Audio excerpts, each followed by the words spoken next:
বাম অতিবাম কংগ্রেস সহ দেশের সমস্ত বিরোধী রাজনৈতিক দলকে নিয়ে জোট করে বিজেপিকে উৎখাত করার আবেদন মমতা বন্দ্যোপাধ্যায়ের।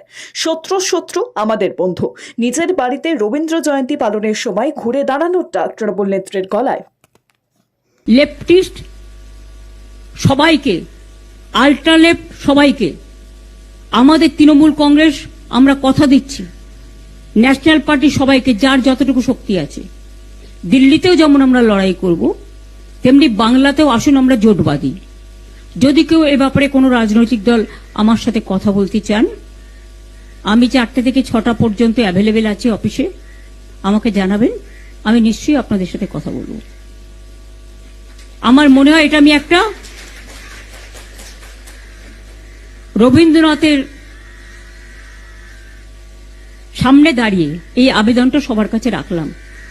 এখন কিন্তু এটা ভাবার সময় নয় আমি কে ও কে, এনিমিজ মাই ফ্রেন্ড, এটা ভাবার সময় নয়। আমাদের ফার্স্ট এনিমি হচ্ছে বিজেপি।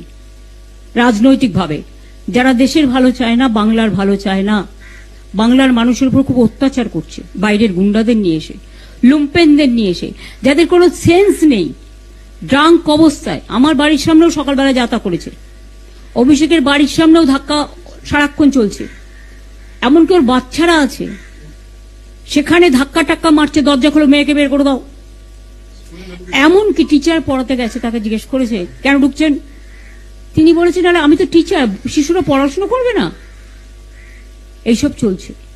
এই অবস্থার মধ্যে দাঁড়িয়ে লড়াইটা কিন্তু আমরা তো লড়বই, কিন্তু আমি সমস্ত বিজেপি বিরুদ্ধেই রাজনৈতিক দলকে, সমস্ত এনজিওসদের, অনেক পলিটিক্যাল অর্গানাইজেশন আছে যারা অনেক সামাজিক কাজ করেন, তাদের সবাইকে আবেদন করব। নিউট্রাল অনেক প্ল্যাটফর্ম আছে, তাদেরও আবেদন করব। যার কোনো ব্যবসায়িক ইন্টারেস্ট নেই তারা কিন্তু। শেখ রতনের রিপোর্ট, পিবি নিউজ।